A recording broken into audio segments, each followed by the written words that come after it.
Hola, muy buenas noches. Estamos por iniciar en unos minutitos, ¿sí?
Hola, muy buenas noches. Les saluda Vanessa una vez más presentándome. Soy yo quien ha estado acompañándoles a través del grupo de WhatsApp, mandándole mensajitos o algún comunicado y también quien les va a acompañar durante el desarrollo de este taller, ¿sí?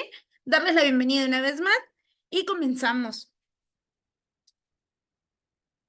¿Quiénes somos?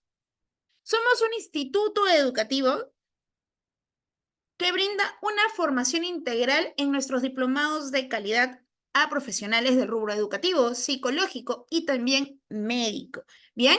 A todo nivel Latinoamérica.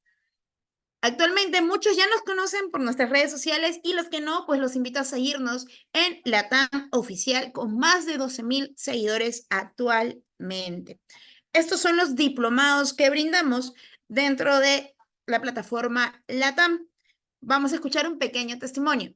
En primer lugar, agradecer bastante por toda la preparación que nos han compartido. Nos gustaría también continuar con otras especialidades, ¿no? Porque es una herramienta muy importante para nosotros profesionales que trabajamos en zonas periféricas, rurales, donde los recursos materiales y los recursos humanos son escasos. Entonces, mi gratitud y estoy muy satisfecha por el aprendizaje. Gracias. Exacto, como nos indica, nosotros no solo brindamos lo que es clases, sino también estos talleres gratuitos y consultorías dentro de los diplomados como tal. ¿Por qué? Porque como se les comenté por el grupo, pues también contamos con papitos o algún profesional que ya tiene algún niño con diagnóstico. Entonces siempre tratamos de ayudarlos y orientarlos. Pueden seguirnos en nuestras redes sociales, tanto Facebook como TikTok, como capacitacioneslactam.oficial. Le comento, la clase gratuita del día de hoy, empezamos hoy de 8 a 9, el día de mañana la segunda clase, martes 23 de 8 a 9, y estamos culminando el día jueves 25 de 8 a 9. Yo les voy a compartir de igual manera a través del grupo el link, así como hoy día, el link y el material utilizado dentro de esta clase. Sí, les presento un poquito de nuestra ponente, nuestra magíster Geraldine Morales, posgrado en psicología, licenciada en educación inicial. Es quien nos va a acompañar tanto en este taller gratuito como también dentro del diplomado de 8 meses. Esto sería entonces toda mi parte. Antes de terminar, regreso un ratito más para poder conversar con ustedes. Le damos pase a nuestra Miss. Miss Geraldine, bienvenida. Muy buenas noches. Muy buenas noches, Vanessa. Muy buenas noches con todos. Bienvenidos a este taller. Realmente estoy muy contenta por llevar este grupo, un nuevo grupo. Espero que les sirva realmente todos estos talleres en esta primera semana. Y vamos a comenzar con un tema muy interesante que seguramente muchos aquí tienen, eh, digamos, interés por conocer. Han escuchado mucho acerca de terapias y hoy vamos a hablar un poquito acerca de lo que es terapia ocupacional. Y vamos a hablar también acerca de trastornos de neurodesarrollo, que es básicamente la especialización que ustedes podrían llevar dentro de la TAM. y vamos a conocer un poco acerca de, vamos a ver acerca de el cerebro también, vamos a conocer porque es básico conocer la parte física del cuerpo en la cual nosotros vamos a desarrollar el estudio acerca de los trastornos del neurodesarrollo y también vamos a contestar algunas preguntas. Vamos a hacer, digamos, lo más didáctico posible la clase para poder responder inquietudes, curiosidades que ustedes tengan. ¿Ya? Entonces, vamos a empezar hoy día y vamos a hablar un poquito acerca de terapia ocupacional. Y es que la terapia ocupacional, dentro de todo, es un ámbito bastante amplio. Ustedes seguramente han escuchado acerca de, se recomienda terapias de terapia ocupacional, terapia de lenguaje, etcétera, mucho tipo de terapias dependiendo de las dificultades que pueda tener su niño, su niña. Pero en este caso, terapia ocupacional tiene, digamos, muchas especificaciones en cuanto a que nosotros en la especialización vamos a llevar terapia ocupacional con un enfoque en integración sensorial. ¿Eso qué significa? En el enfoque, digamos, estamos hablando de las formas de intervención. Terapia ocupacional básicamente trabaja lo que es actividades de la vida diaria, cómo es que el niño puede realizar su alimentación, cómo que puede realizar su vestimenta, su higiene, de manera autónoma, paso a paso, poco a poco. El enfoque de integración sensorial se basa en trabajar los sistemas sensoriales para de esta manera tener como base y trabajar otras habilidades y destrezas y a la vez hacer una integración sensorial. Quiere decir reunir todos estos estímulos en el cerebro y dar respuestas adaptativas. Cuando hay un trastorno del neurodesarrollo, esto es un poco más complejo. Cuando vamos a hablar de trastornos del neurodesarrollo, que hoy día lo vamos a mencionar a todos, y las otras clases vamos a estudiarlos, digamos, de una manera más específica, poco a poco, estamos hablando de eh, condición en la cual los niños nacen. Los trastornos del neurodesarrollo como el TEA o el TDAH son condiciones con las que los bebés nacen. No se contagia, no es que lo haya adquirido en algún proceso, etcétera. No, es una condición, pero las sintomatologías se van a ir presentando en los primeros años de vida. Por eso es que cuando uno es pequeñito, 1 año, 2 añitos, comienzan a tener ciertas sintomatologías en cuanto a su conducta, que es en donde uno puede evidenciar en lenguaje, en respuestas a algunos estímulos, ya sean auditivos, ya sean táctiles, y es donde uno comienza tal vez a tener signos de alerta y llevarlo a un especialista. Entonces, considerando ello, en esta especialización, si ustedes participan en ella, pues vamos a considerar terapia ocupacional con un enfoque de integración sensorial.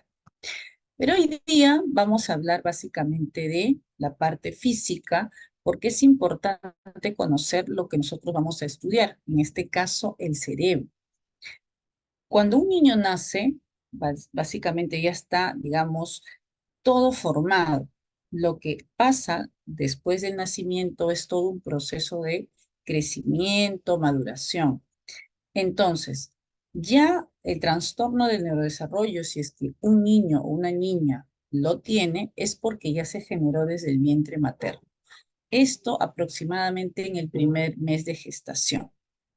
Ese es un tema un poquito más largo porque es la formación del sistema nervioso, pero lo que sí hay que conocer es cómo es que el cerebro realmente trabaja. El cerebro representa casi el 2% de nuestra masa corporal, o sea, es bastante pequeño en cuanto a masa, pero en realidad consume casi el 20% de lo que nosotros ingerimos en alimentos, o sea, es casi un quinto de todo lo que nosotros comemos. ¿Y cómo es que algo tan pequeñito puede consumir tanto? Lo que pasa es que necesita demasiada energía porque va a enviar información a todos nuestros músculos, ya sea que estemos en actividad o estemos en reposo. Si el cerebro consume tanto, obviamente sabemos que es donde pasan las cosas más importantes. Dirige todos los sistemas, nos mantienen alerta, se necesita recuperar en el sueño, y es que es un órgano que constantemente está trabajando y también está procesando información, ya sea del exterior como del interior de nuestro cuerpo. Pero también se encarga de analizar las señales de nuestro propio cuerpo para responder de una mejor manera.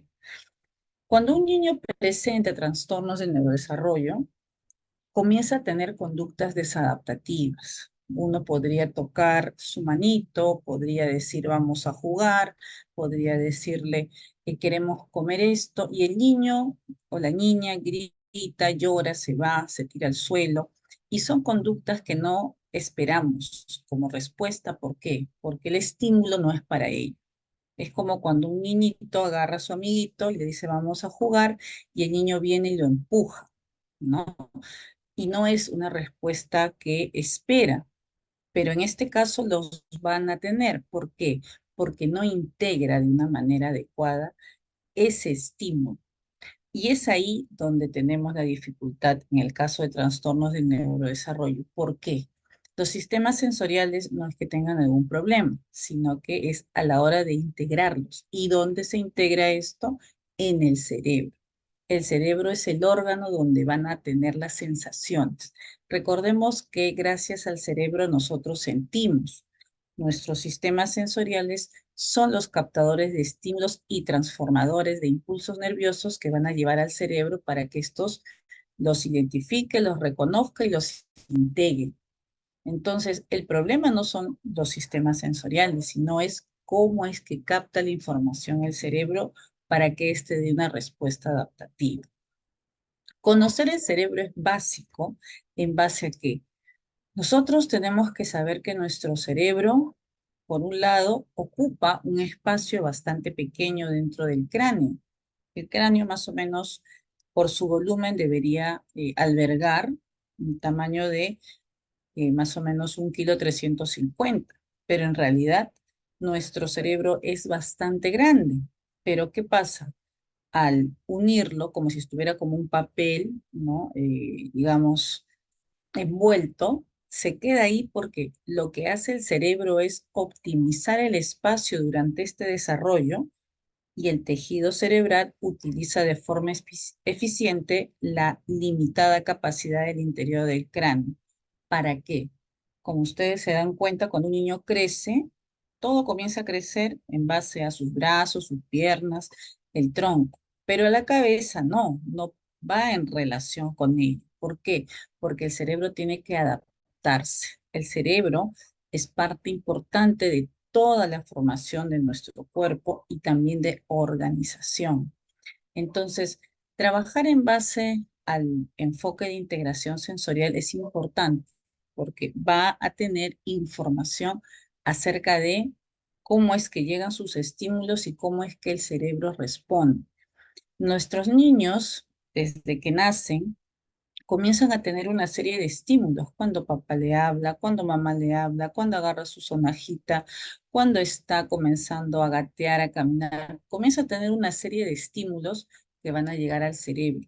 El cerebro se nutre de esas experiencias y a la vez también comienza a tener mucha más capacidad para poder desarrollar, por ejemplo, el habla, el caminar, el realizar actividades motrices gruesas muchos más diestras. Entonces, es un continuo, digamos, yo me lleno de experiencias, el cerebro se nutre de eso, el cerebro se va nutriendo y va dando respuestas mucho más hábiles. Entonces, todo ese proceso se da en los primeros años de vida con mucha más razón, con mucho más énfasis que en los otros años. Por eso es que siempre dicen, no, darle lo mejor los primeros años de vida. ¿Por qué? Porque es ahí donde se van a generar muchas interconexiones neuronales. La gran cantidad de interconexiones que se dan va a ser la base para tener una mejor respuesta. O como dicen otros, ¿no? Son más inteligentes. Hay muchas personas dicen, es un niño muy inteligente, es una niña muy inteligente. ¿Por qué? Porque su capacidad de respuesta es adaptativa y a la vez es rápida, es más eficiente que otras. ¿Pero eso a qué se debe? A la mayor cantidad de conexión y sobre todo a la velocidad en las cuales éstas responden. Por eso habla también de calidad, no solamente de información, sino de calidad de información que llega a ella. También vamos a hablar acerca de cómo es que se desarrolla el cerebro, que como les decía en un principio, el sistema nervioso se va a desarrollar en el primer mes de embarazo. Entonces, los trastornos del neurodesarrollo son generados por alguna situación. Eso está hasta ahora en estudio. ¿Por qué? Porque en la gran mayoría de casos, el primer mes de gestación, en la gran mayoría de mamitas o de mamitas futuras, no saben si están embarazadas. ¿Cuándo es que se dan cuenta? Aproximadamente al segundo mes. Entonces, ya para eso, el sistema nervioso ya se formó.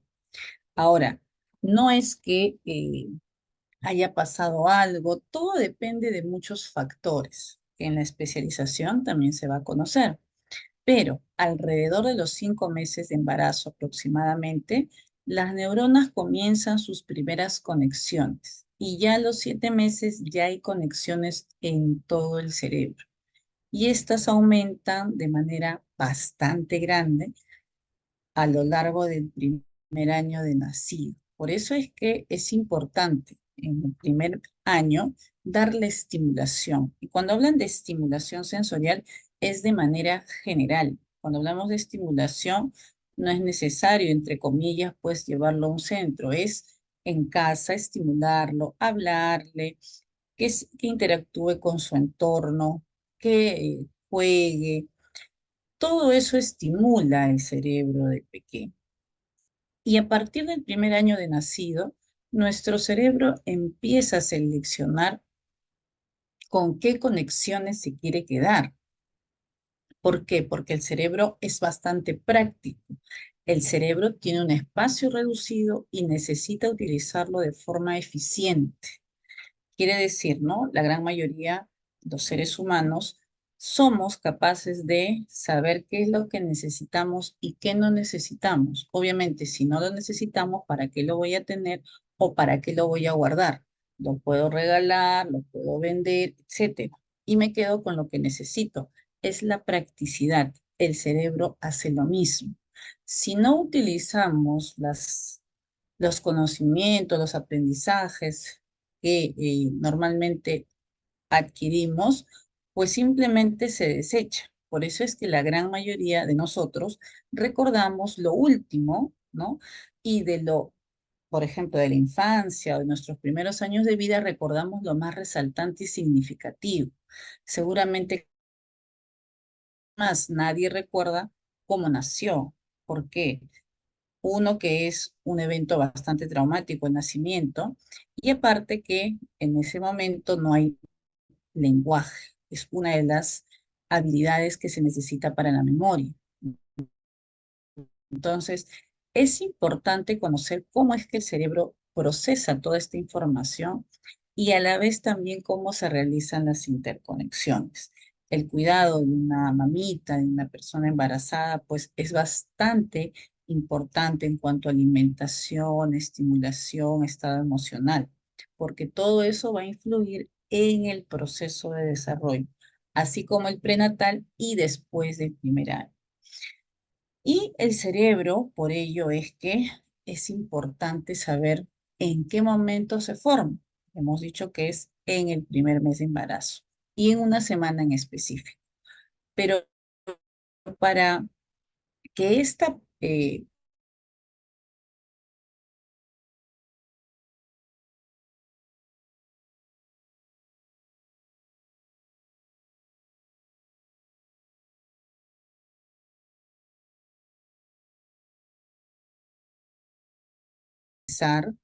¿no? Un examen.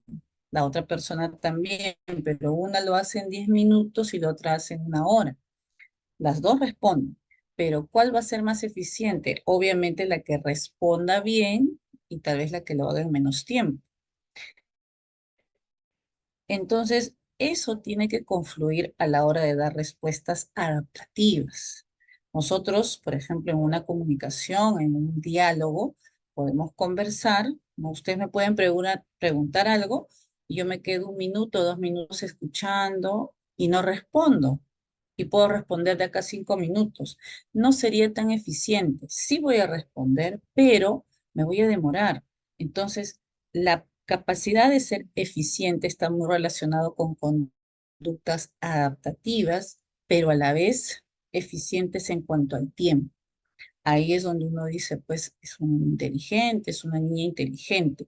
Entonces, no solamente la cantidad de interconexiones son importantes, sino también la calidad con las cuales éstas se ven. Pero también hay que saber que a partir del primer año de nacido, nuestro cerebro empieza a seleccionar con qué conexiones se quiere quedar. Cuando el cerebro se forma, van a haber, digamos, conexiones específicas, sistema visual, sistema olfativo, etc. Y en nuestro cerebro también van a tener partes importantes que van a llegar ahí esa información. ¿Por qué? Porque se van a encargar de interpretar eso que está llegando. Por ejemplo, de la parte visual va a llegar al lóbulo occipital, de la parte auditiva al lóbulo temporal y así. Y estas confluyen, integran y luego dan una respuesta adaptativa. ¿Qué se espera eso en sí? Entonces, como el cerebro tiene tanta información, tiene que seleccionar las conexiones con las que se quiere quedar. El cerebro tiene un espacio reducido, como hemos dicho, y necesita usarlo de forma eficiente. Y para regular eso, surge un proceso de eliminación en las conexiones que no se usan, llamada poda neural o poda sináptica. En este proceso, las neuronas siguen funcionando, pero borran de sus contactos a algunas neuronas con las que ya no se quieren comunicar. Es como si tuviéramos muchos amigos, ¿no? Pero nosotros nos conectamos con algunos pocos. ¿Por qué? Porque tal vez son, por ejemplo, del trabajo, del colegio, los más cercanos, pero ya con los demás no, porque no me comunico, digamos que no está dentro de mi interés social o profesional, entonces vamos obviamente a tener un poco más reducido, pero importante porque siempre estoy comunicándome con ellos, mientras que con los demás no. Por eso es que en tanto a cantidad, como dicen, no es, digamos, eso, sino también la calidad y la utilización de lo que nosotros vamos a realizar. Entonces, durante este primer año se realizan muchas e importantes actividades neurológicas en el cerebro del bebé. ¿Por qué? Porque en este proceso van a adquirir sus primeras experiencias. Y también se habla del apego.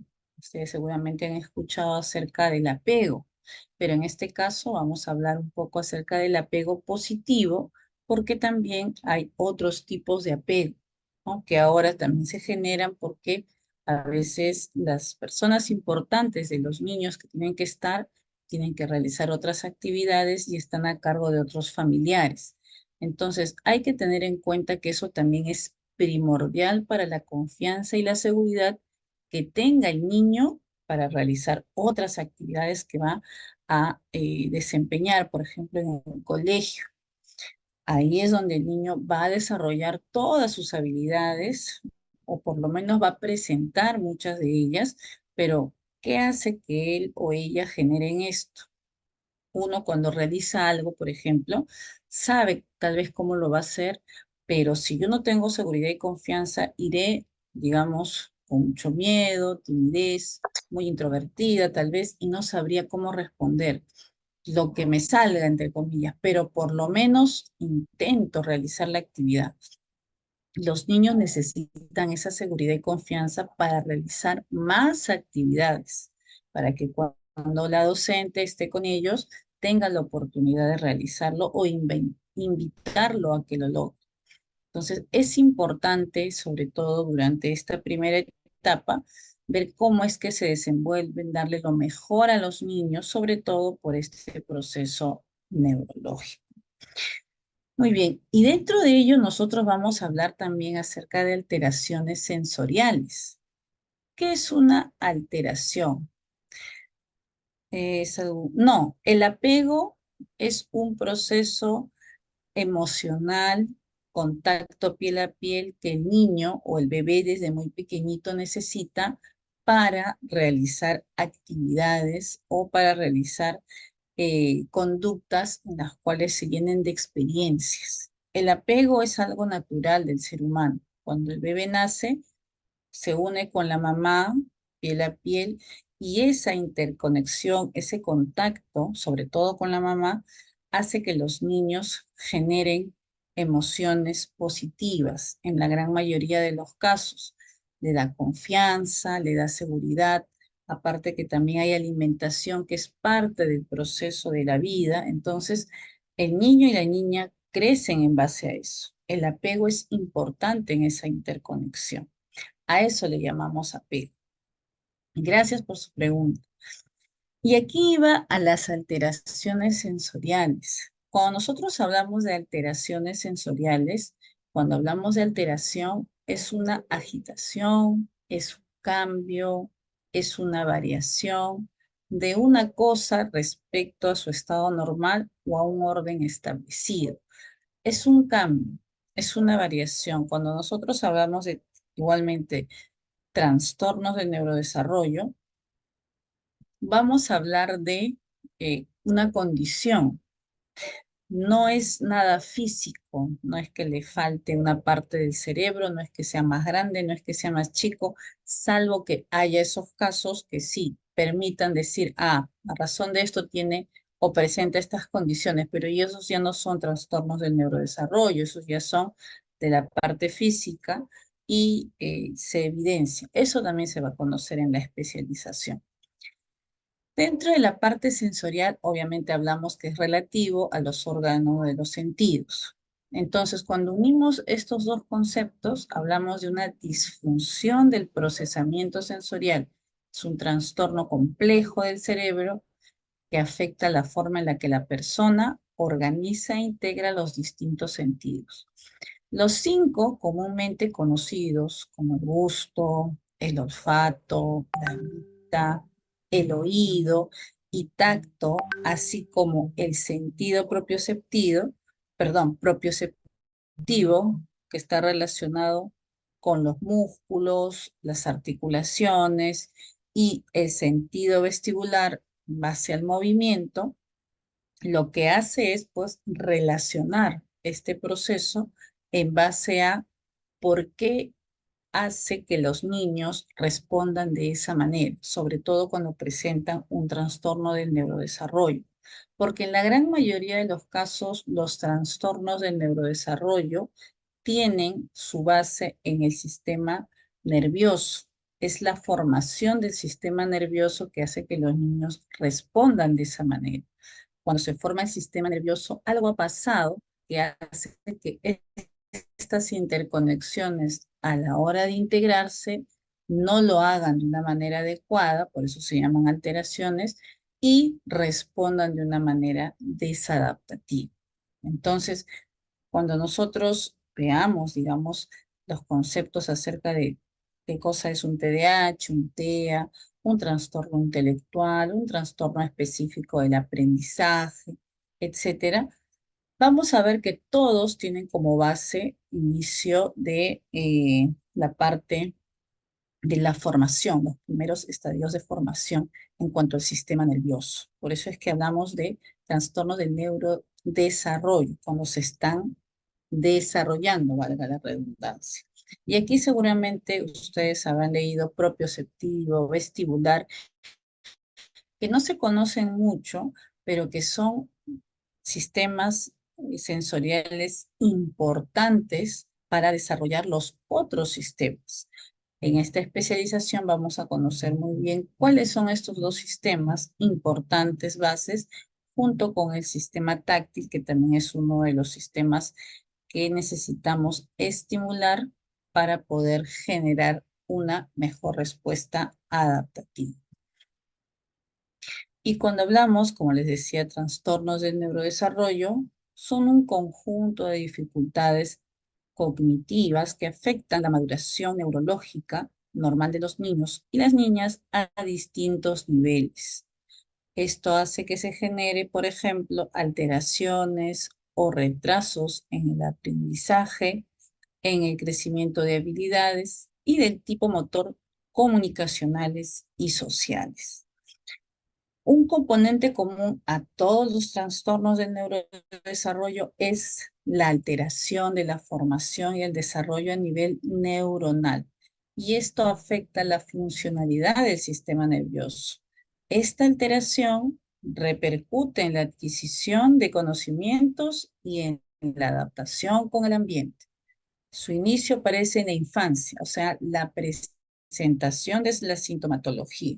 También vamos a escuchar casos, por ejemplo, hasta los 2 años, mi niño, mi niña hablaba muy bien, comenzaba a adquirir todas las habilidades normales y de ahí comenzó a retroceder.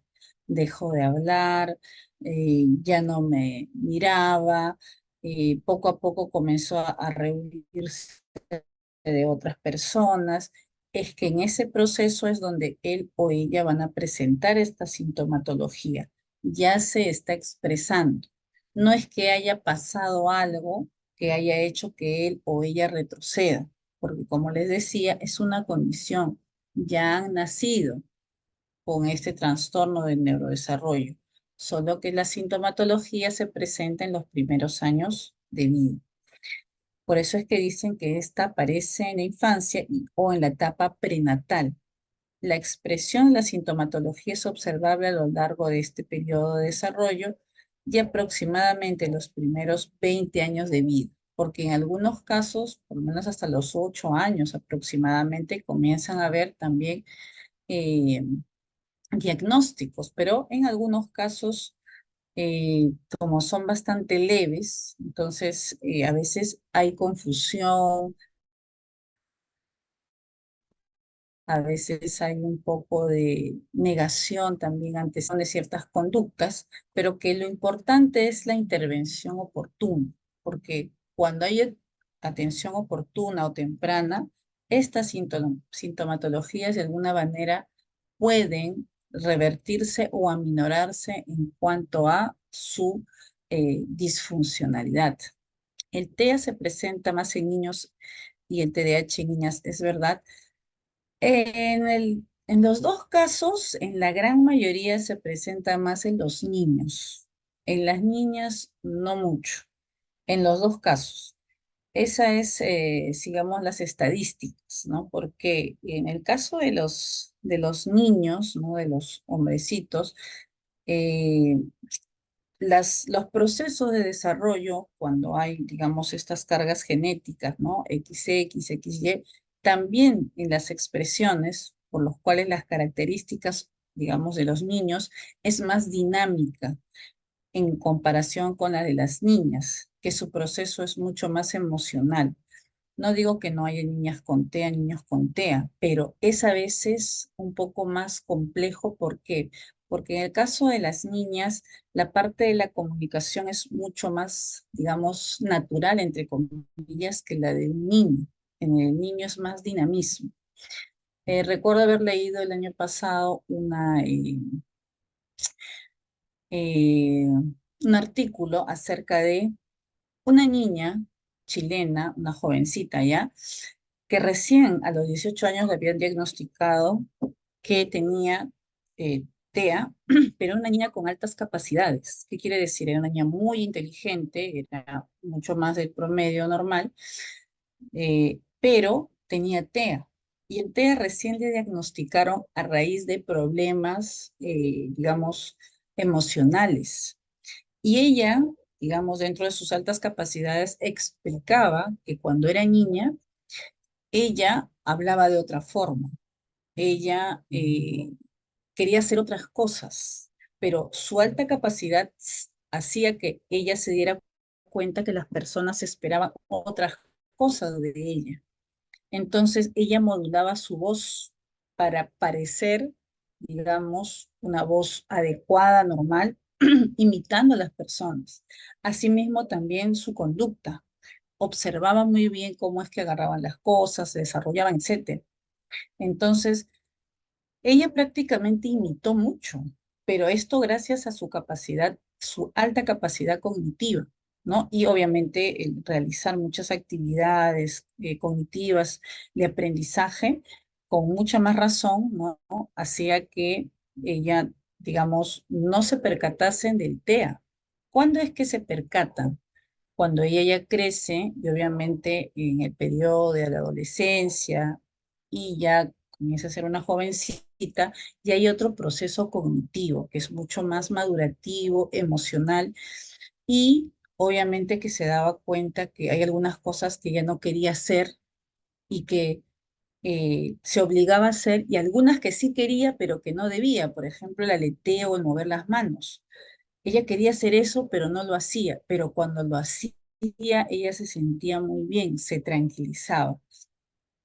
En base a eso, digamos, dentro de la respuesta que le puedo dar a nuestra compañera Vanessa, es que estadísticamente en el caso de los niños, los hombrecitos son los que la gran mayoría lleva, digamos, trastornos de neurodesarrollo en comparación con las niñas, dependiendo de el trastorno. ¿Qué más? A ver, aquí hay pregunta. Tengo un sobrino TDAH con altas capacidades y le detectaron a los 3 años. Sí, hay algunos que tienen altas capacidades y el TDAH, digamos, no es un problema de socialización o comunicación como es el TEA. En el TDAH es más la impulsividad y la falta de atención. Entonces, eso obviamente ya comienza, si es bastante evidente, como en el caso de tu sobrinito, seguramente porque tiene 3 años y ya tiene un diagnóstico, obviamente que sí, se va a poder trabajar una mejor intervención. Eh, en el caso, a ver, Ada, dice, es un niño que es muy inteligente, pero debido a su capacidad va más allá, se aburre, por ende no va al jardín. Así es, los niños con altas capacidades también están dentro de los niños, digamos, inclusivos. No es que solamente niños con problemas de aprendizaje, niños con déficit de atención o niños con trastornos del neurodesarrollo, niños con síndrome de Down, solamente están, o trastornos intelectuales, van, digamos, a niños inclusivos. No, también están los niños con altas capacidades, porque como dice Ada ahí, se aburren. Ellos necesitan otro tipo de metodología didáctica para poder llegar a ellos. Es un caso también especial. Así es, efectivamente, tiene muchas capacidades, porque en algunos casos no agarra la parte inteligencia. Por eso es que dicen, hay niños con T y TDAH, es muy inteligente. Todos, por ejemplo, las profesoras a veces dicen, es un niño muy inteligente, responde muy bien, etcétera. Pero ¿dónde está el problema? TEA tiene problema en la comunicación, la socialización, conductas repetitivas, estereotipias, etcétera. Los niños con TDAH, impulsividad, falta de atención, esa es la dificultad. La parte cognitiva no. Eso depende también de los niveles de gravedad. En el caso de los leves es bastante, digamos, básico, entre comillas, pero sí se nota. Cuando son moderados, severos o profundos, ahí es donde hay algunas dificultades. Catherine dice, ¿desde qué edad se puede diagnosticar el TDAH? Me habían dicho que era a partir de los 6 años. Los diagnósticos, así como tú misma me dices, Catherine, hasta el año pasado yo tenía idea de que tenían a los 7 u 8 años, pero obviamente todo se va actualizando, obviamente que todo va cambiando, y mientras más temprana la detección, una mejor intervención. Ahora, eso depende mucho de los niveles. En el caso de los niños que tienen o niñas que tienen un nivel bastante alto, por ejemplo en el TDAH, un nivel profundo, y en el caso del TEA, un nivel 3, son bastante evidentes, se pueden diagnosticar tal vez 2 o 3 años, porque son bastante evidentes. ¿Cuándo hay problemas? En el caso del TDAH, cuando es un nivel leve, en el caso de TEA, cuando es nivel 1, porque están como entre que en el rango del medio, digamos, ¿no? Que con un poquito de terapia parece que no tuviera, entre comillas, pero es una condición y sí lo tiene, o pareciera que sí, pero en muy baja, digamos, proporcionalidad entre comillas. Entonces, a veces ahí los diagnósticos son bastante difíciles de dar. Algunos dicen, no, no tiene, otros dicen, sí tiene, porque hay algunas características que van a decir que sí, ya tiene esta respuesta. Entonces, es dependiendo y es relativo. En el caso de los niveles TDAH leve y TEA nivel 1, es un poco más difícil. Tiene que cada 2 años, por lo menos hasta los 7 u 8, que ahí sí ya dan un diagnóstico mucho más seguro, hasta ahí por lo menos decir, ¿no? Si tiene o no tiene, pero igual eso no impide que uno pueda hacer o realizar diferentes terapias o intervenciones. Las alteraciones a nivel sensorial solo se presentan en los trastornos del neurodesarrollo o puede darse también en niños neurotípicos. También se pueden dar en niños neurotípicos. Sí, trastornos del neurodesarrollo definitivamente sí presenta, todos en realidad. Los que tienen un trastorno del neurodesarrollo presentan un cierto nivel de alteración sensorial, pero en niños neurotípicos también hay. O sea, no necesariamente tiene que tener un trastorno para tener una disfunción de integración sensorial. Así es, sí se pueden dar también en ellos. Y hay que ser un poco más específicos y buscar el porqué. A una mamá de niño le comentaron que las evaluaciones recién a partir de los 3 años sobre TEA. Lo que pasa es que las evaluaciones, los test, las baterías en las cuales van a implementar, digamos, las especialistas, son algunas niveles de 3 añitos, hay para 5 años, 6 años, etcétera, y no hay para más pequeñitos, no hay, pero la condición o las conductas, por ejemplo, un neurólogo, un psiquiatra que lo observe, lo vea, y en cuanto a su condición, lo que ellos también pueden dar son presunciones. Y ya con una presunción, ya hay que, digamos, poner manos a la obra, ya hay que ir llevando a terapias, porque mientras más temprano se intervenga, ¿qué cosas se logra? Que el niño comience a tener conductas mucho más funcionales, respuestas mucho más adaptativas y se eviten el aprendizaje de otras que no les ayuda, que no les aporta, ¿no? Por ejemplo, digo, no, yo tengo presunción tal vez 2, 3 años, pero es presunción, no se sabe. Voy a esperar el diagnóstico a los 7, 8 años. ¿Y qué hago en esos 4 años que faltan? Nada.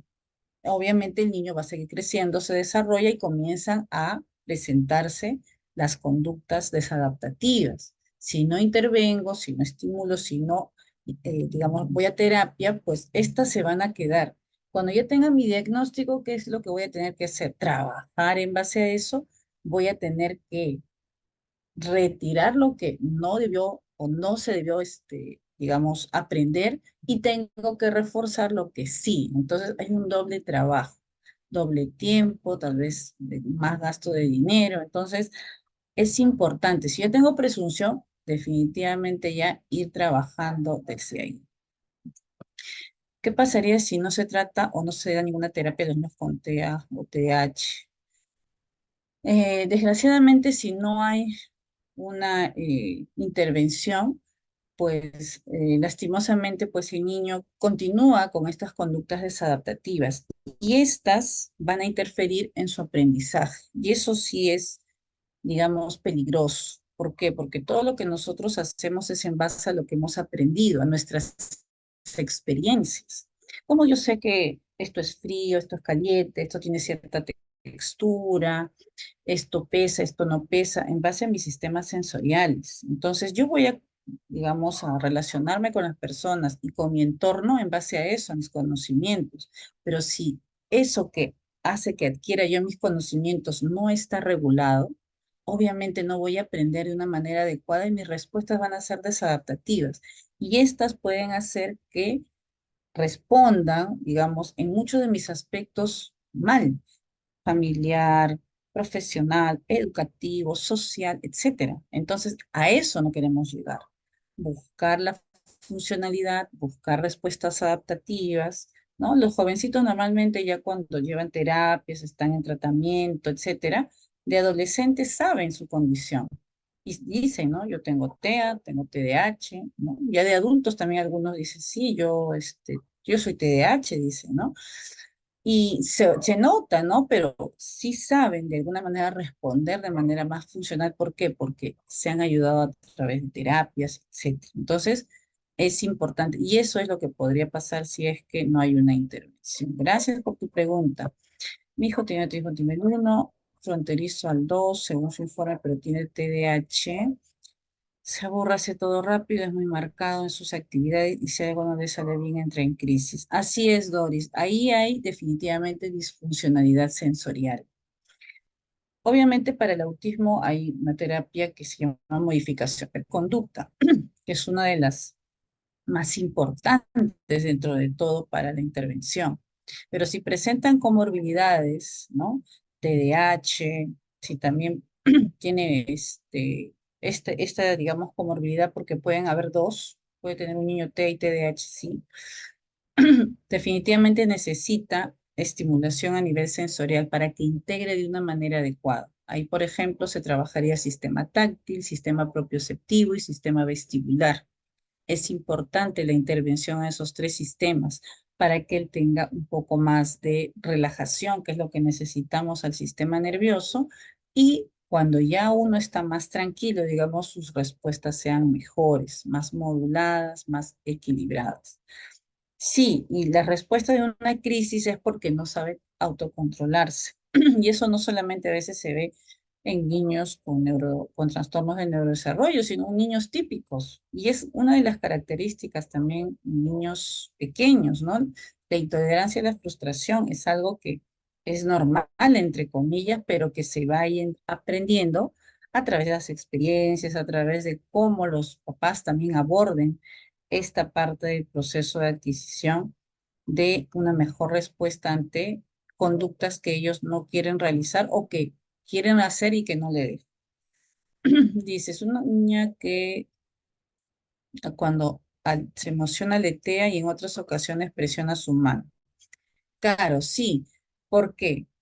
Hay niños o niñas que no saben cómo expresar sus emociones. Está muy relacionado a la parte de trastornos del neurodesarrollo y la parte emocional y los problemas sensoriales con esto. Por eso es que buscamos nosotros conductas más funcionales, ¿no? Se emociona, aletea. Es una forma de, digamos, responder frente a esa emoción. Otras presionan la mano. Cuando nosotros, por ejemplo, estamos alegres, sonreímos, nos reímos, aplaudimos, nos abrazamos, qué sé yo. Es una respuesta más adaptativa. Ellos no. Ellos, por estas disfuncionalidades, tienen otro tipo de respuestas. Y es una forma de modular la disfuncionalidad sensorial que presentan. De alguna manera tiene que salir eso. Entonces lo hace de esa manera. Lo que tenemos que hacer en base a en un enfoque de integración sensorial es moldar eso, que sea mucho más adaptativo en cuanto a sus respuestas. ¿Quién más está? Gina dice, en mi caso, mi niña me dijeron que tenía T a nivel 2 y este año el neurólogo me dice nivel 1. ¿A qué se debe? Seguramente lo has llevado a terapias, Gina. O sea, porque las terapias ayudan mucho o lo has estado estimulando en tu casa, ¿no? Porque estos van bajando. En algunos casos son más evidentes, como le digo, nivel 3 se evidencian bastante, pero se trabaja en base a las respuestas, en base a un enfoque, en base a diferentes tipos de intervención multidisciplinaria. Nosotros vamos con un enfoque de integración sensorial, pero ¿eso va a bastar? No. En algunos casos va a necesitar terapia de lenguaje, terapia psicológica, modificación de conducta, terapia ocupacional en base a actividades cotidianas. Entonces, no es solamente terapia de enfoque de integración sensorial, pero sí lo considero importante. ¿Por qué? Porque si yo no tengo la capacidad de recepcionar aprendizajes, ¿cómo es que voy a realizar mis terapias? Si es que en mis sistemas sensoriales yo lo llevo a terapia de lenguaje, yo lo llevo a terapia ocupacional de conductas, eh, digamos, de actividades diarias. Pero si en terapia de lenguaje no se quiere, cuando le hacen masaje las terapistas, ¿no? En la parte orofacial, no quiere ni siquiera que lo toquen, no tolera la voz de la terapeuta, no quiere mantenerse sentado. ¿De qué vale llevarlo si es que no trabajo esa parte disfuncional en la parte sensorial? Entonces sí es bastante importante y aporta a otros tipos de terapias también.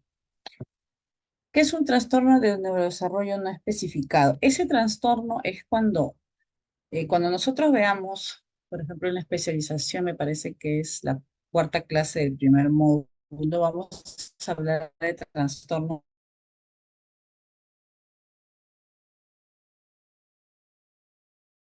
El especialista, en este caso el neuropediatra, va a considerar para hacer un diagnóstico.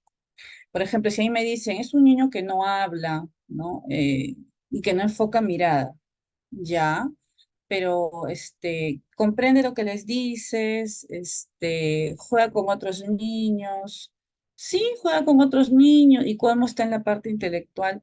Bien, él responde, no solo que puede ser un niño introvertido, no necesariamente tendría que ser un TEA, por ejemplo. Entonces, para que haya un diagnóstico, tiene que tener una serie de sintomatologías y cumplirlas. Cuando toda esta serie de sintomatologías en algunos casos, por ejemplo, no se cumple, en la gran mayoría sí y en otros no, pues hay algunos en los cuales dicen trastorno de neurodesarrollo no especificado. ¿Por qué? Porque no le puede decir sí, tiene esto, porque no me cumple la sintomatología. Y en algunos casos también está relacionado con el tiempo. Para hacer un diagnóstico, por ejemplo, del TDAH, el especialista va a preguntar desde cuándo tiene esta conducta. Hace 2 meses no puede hacer un diagnóstico, porque mínimo tiene que hacerlo 6 meses seguidos. Hay algunos que dicen, mire, de abril hasta julio ha estado así, en agosto ya no. Hay un tipo de receso, entre comillas, y de ahí en septiembre otra vez empezó. Entonces, digamos, el especialista va a considerar eso, y eso se da, digamos, dentro del manual del DSM-5, y por eso es que no lo especifican trastorno en el desarrollo no especificado, porque no cumple todo y por eso lo presentan de esa manera. Así es, Liana. Estimular a un niño con síndrome de Down. En el caso de los niños con síndrome de Down que presentan un trastorno de déficit perdón, intelectual, de todas maneras hay, también hay algunos trastornos de neurodesarrollo, también los niveles, ¿no? También se puede estimular a nivel de sensorial, ¿no? Que acá también se va a enseñar, pero básicamente acá nosotros vemos el neurodesarrollo, pero sí podemos trabajar con niños con síndrome de Down también, no hay ningún problema en base a este enfoque, porque ellos también tienen otras características acerca del síndrome de Down. Si una niña de TDAH su nivel, ay, perdón, a ver, acá está, a ver, aquí, a ver. Entonces su nivel es bajo y le gusta imitar el sonido. Esto no me deja subir. Mm, ¿Cómo se llama? Ah, no, este no, ya mucho, ya mucho. A ver, aquí está. Tiene mucho y le gusta estar debajo de la mesa. ¿Cómo podría trabajar con ella? Lo que pasa es que tiene una disfuncionalidad sensorial. Hay que trabajar, por ejemplo, ahí táctil, propioceptivo, vestibular, hacerles actividades en las cuales esas disfuncionalidades se toleren, se bajen. Ya, Cintia, hasta aquí vamos a quedar, me refiero a las preguntas, un ratito por favor, mañana continuamos con otras para terminar la clase de hoy, ya nos falta poquito, y estábamos hablando de los trastornos del neurodesarrollo. Dependiendo de la etapa del desarrollo en la que se observen los síntomas, estos pueden variar dependiendo del nivel de funcionalidad de los procesos sensoriales. Eso sí es cierto. Aquí, por ejemplo, vamos a ver, una de las principales guías que ahora actualmente, ya desde el 2013, 2014, que ya se están considerando en los diagnósticos, o debería considerarse el DSM-5. En el DSM-5, quiere decir que ha habido un 4 y va a haber un 6, es porque, digamos, los investigadores están tratando también de buscar más información, más investigación acerca de cómo categorizar los trastornos en general, trastornos mentales, y buscar también otro tipo de características, diagnósticos, y por eso es que en este DSM-5 que nosotros vamos a considerar, la clasificación está en discapacidad intelectual, trastornos de la comunicación, trastornos del espectro autista, trastornos por déficit de atención con o sin hiperactividad, trastorno específico del aprendizaje, trastornos motores, trastornos de tics y otros trastornos del desarrollo neurológico. Nosotros vamos a ver aquí, lo vamos a trabajar mañana y el jueves, los 7 primeros. Estos, digamos, no porque hay algunos que no se diagnostican y además se necesita de un neuropediatra, un neurólogo para ello. Nosotros vamos a aprender mucho de eso, de las sintomatologías, pero nosotros no tenemos la capacidad de diagnosticar. Nosotros vamos a observar conductas y en base a eso vamos a buscar disfuncionalidades sensoriales, ya sean niños con trastornos del neurodesarrollo, ya sean niños con neurotípicos, ¿no? Y niños también con falta de estimulación. Recordemos que en la pandemia, que yo siempre considero esto como ejemplo, muchos de los niños que salieron ya en el 2022 para clases presenciales, hubieron muchos diagnósticos de trastornos del neurodesarrollo, niños que decían que tenían problemas en capacidades intelectuales y comenzaban a hacer los diagnósticos, ¿no? Y decían, sí, el niño de 7 años no lee, no escribe, el niño de 10 años, y tenían toda una serie de problemas también a nivel emocional. Y es que no ha habido una estimulación, porque por más que los papitos, las mamitas se esforzaron por trabajar en casa, llevar las actividades de por sí, las de casa, y encima enseñar a sus hijos, era bastante tedioso, bastante sacrificado, entonces no ha habido una adecuada estimulación. El hecho de llevar clases virtuales aportó, pero no en el caso de cómo se podría abordar. Entonces ahí hubo bastante dificultad y hay algunos niños que no llevaron colegio, no estuvieron en las clases, entonces no había ningún tipo de estimulación y los niños llegaban a los colegios y había una serie de problemas a nivel intelectual o cognitivo. Pero en base a, digamos, refuerzos, ya comenzaron a llevar, estos comenzaron a mejorar y no es que haya tenido también algún trastorno del neurodesarrollo, era la falta de estimulación. Entonces también se consideran esos casos. Muy bien, entonces en este caso vamos a responder, a ver, me quedé por aquí una o dos preguntitas más y por favor me esperan mañana, igual continuamos. ¿Cómo se diferencia un niño con TDAH y un niño cualquiera? ¿Se puede diferenciar fácilmente? No es una diferenciación, pero sí se nota mucho en cuanto a qué, a su impulsividad y a su falta de atención.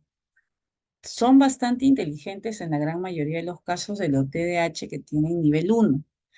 ¿Por qué? Como les digo, no afecta la parte cognitiva en el sentido de la inteligencia, ¿no? El niño, por ejemplo, puede estar distraído, puede estar por ahí, digamos, jugando y tú preguntas algo y él es el que responde o ella responde. ¿Cómo diferencian en realidad? Sí, está relacionado mucho con la conducta, pero el que hace un diagnóstico es el neuropediatra. No se puede utilizar mucho la palabra hiperactivo en los colegios, sobre todo en las docentes. Puede decir que es dinámico, es hiperkinético, que se parece mucho a la hiperactividad, pero la hiperactividad es un diagnóstico. Entonces hay que decir, si es un niño muy inquieto, no puede mantenerse sentado, es una niña que siempre está conversando. Yo le quiero preguntar algo, ya me está respondiendo, es impulsivo, es impulsivo. Entonces, sí hay diferencia. Esperan un ratito, no esperan mucho. Buscan, digamos, actividades, comienzan a hacer una, no la terminan. Quieren hacer alguna actividad, pero no tiene funcionalidad. Los niños se suben al mueble, están debajo de las sillas, o sea, se están moviendo y no hay objetivos. Si un niño, por ejemplo, se sube al mueble porque quiere alcanzar algo, tiene un objetivo, tiene una meta. No es que lo esté haciendo por gusto. Pero si un niño se sube al mueble, se baja, camina, vale corriendo, no sabe qué hacer, entre comillas, ahí no hay meta. Ahí no hay, y es una de las características también que se busca con un diagnóstico de TDAH. Entonces, sí hay diferencia y hay que ser muy observadores en cuanto a las conductas, porque básicamente en el caso de la especialización, lo que nosotros vamos a realizar es observar conductas. No es que haya, digamos, una evaluación para decir, ah, sí, tiene un trastorno de alteraciones, no, una alteración sensorial, una alteración en integración sensorial. No hay eso. Lo que nosotros vamos a buscar es, en base a las conductas, disfuncionalidades sensoriales que las vamos a intervenir, ¿no? A través de terapias, a través de algunas estrategias sensoriales y motrices para una mejor conducta funcional. ¿Esto va a evitar que ya no tenga un trastorno del neurodesarrollo? No, porque esto es una condición y va a estar, lo va a acompañar toda su vida, la va a acompañar toda su vida. Pero sí va a ser mucho más accesible a las respuestas, va a ser mucho más, digamos, una respuesta más adaptativa a las condiciones de su entorno y va a mejorar también sus respuestas, va a bajar también los niveles de ansiedad que presenten y, digamos, una mejor calidad de vida. Eso es lo que buscamos en general. Muy bien, muchísimas gracias por sus preguntas. Me ha encantado hablar mucho de este tema. Disculpen que no le he podido contestar a todos, pero mañana continuamos y ya mañana vamos a ir viendo una parte de los tipos de trastornos de neurodesarrollo y el jueves estamos terminando con eso. Muchísimas gracias. Espero que les haya gustado este primer taller. Mañana nos vemos a las 8 de la noche. Cuídense muchísimo. Gracias, gracias. Cuídense mucho. Ahora le paso con la señorita Vanessa. Hola, Miss. Cuídense mucho. Gracias. Genial, Miss. Muchas gracias por la clase de hoy, también por acompañarnos una vez más, tanto en nuestros talleres como en nuestras clases de diplomados. Esto sería todo de nuestra parte, chicos, el día de hoy. El día de mañana, como lo indicó la Miss, estaríamos ya con la sesión número 2 de este taller tan bonito de terapia ocupacional y trastornos del neurodesarrollo, ¿sí? Quedo al pendiente a las personitas que me han solicitado información. También les voy a enviar una fotito de cómo sale el certificado con fecha correspondiente para que pueda ser válido para lo que quieran presentarlo. No se preocupen. Yo voy a estar al pendiente del grupo para aquellos que me están solicitando la información correspondiente. Miss, muy buenas noches. Nos vemos mañana. Buenas noches. Cuídense mucho. Gracias.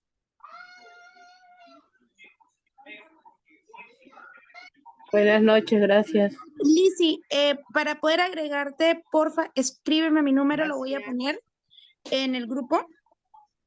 Señorita, y yo también para agregarme. Ya, mira, ahí he mandado mi número, 943-163-803. Escríbanme, quiero unirme al grupo y para agregarlas al grupo de WhatsApp, por favor. Puedes dictar Gracias. 943.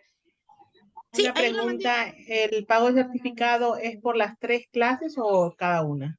No, es por las 3 clases. El certificado es uno solo por las 3 clases. Por las 3 Es por el clases. taller completo. Muchísimas gracias. Entonces No te preocupes. voy a hacer por Yape también, ¿no?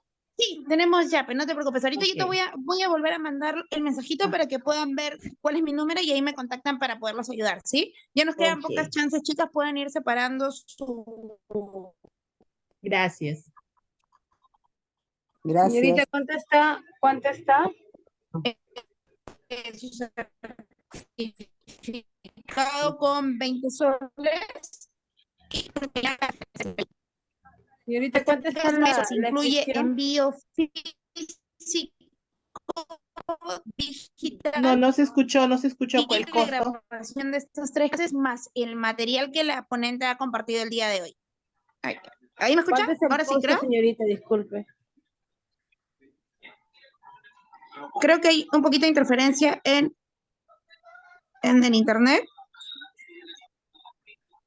Señorita, disculpe, ¿cuánto Ahora es sí, el costo? el costo del certificado, tanto físico, digital, las clases grabadas y el material, todo tiene un costo único de 90 soles y esto también incluye el envío del certificado físico hasta tu domicilio, seas Lima o provincia. Si se te hace más fácil recibirlo hasta tu casa por Alba Courier, lo enviamos por Alba Courier, no hay costo. Y si se te hace más fácil recibirlo por Shalom a cualquier agencia, nos indicas a qué agencia y nosotros también le enviamos por ese medio. No hay ningún problema. No tiene costo adicional. Ok, Va dentro de los 90 soles. ok, gracias, ya. Y como les comuniqué, chicos, También, pueden ir ¿no? separando ahorita su certificado con 20 soles o lo que tengan, en sí más de 20, claro. y directamente culminar el pago. Tenemos chance hasta el día 25 que termine el taller o hasta el día 28 como máximo que cerramos lo que es el tema contable de la institución. No se olvide de enviar el número, por favor. Sí, ahorita envío el YAPE y envío toda la información. No se preocupen, chicos, nos vemos por el grupo. Muy buenas noches. Gracias, gracias.